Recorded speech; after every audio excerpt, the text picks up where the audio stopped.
এমন কোনো মানুষ এই সংসারে আছেন যার অসুখ হয় না? প্রত্যেক মানুষ কখনো না কখনো অবশ্যই অসুস্থ হয়েছে।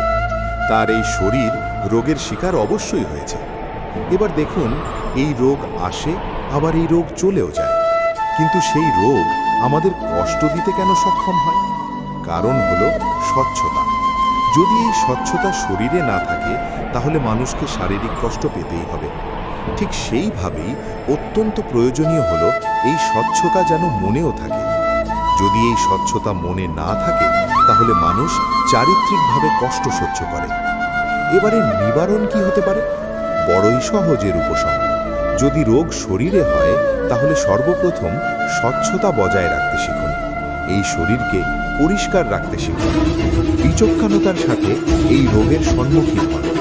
ভয় পাওয়ার কোনো দরকার নেই। ব্যায়াম করতে থাকুন, সব ঠিক হয়ে যাবে।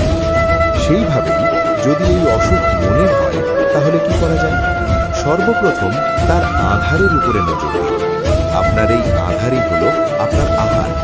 যা আপনি আহার করবেন, সেই রকমই মানুষ হয়ে উঠবেন।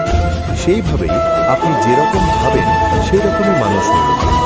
সেই জন্য নিজের ভাবনাকে শুভ করে, নিজের দৃষ্টিভঙ্গিকে শুভ করে তুলুন। সব কিছু সঠিক হবে। আপনার আমার সবার মধ্যে এক রাক্ষস বাস করে। তার সম্মুখীন হন, তাকে পরাস্ত করুন। তাহলেই এই রোগ, সে শরীরেই হোক বা মনের মধ্যে, যদি সঠিক সময় তাকে আটকানো না যায়, তাহলে যে কোনো সময় তা মহামারীর রূপ ধারণ করবে। সেই জন্য সাবধানে থাকুন, সুস্থ থাকুন। তাহলে আসুন, আমার সাথে ভালোবেসে বলুন, রাধা রাধা।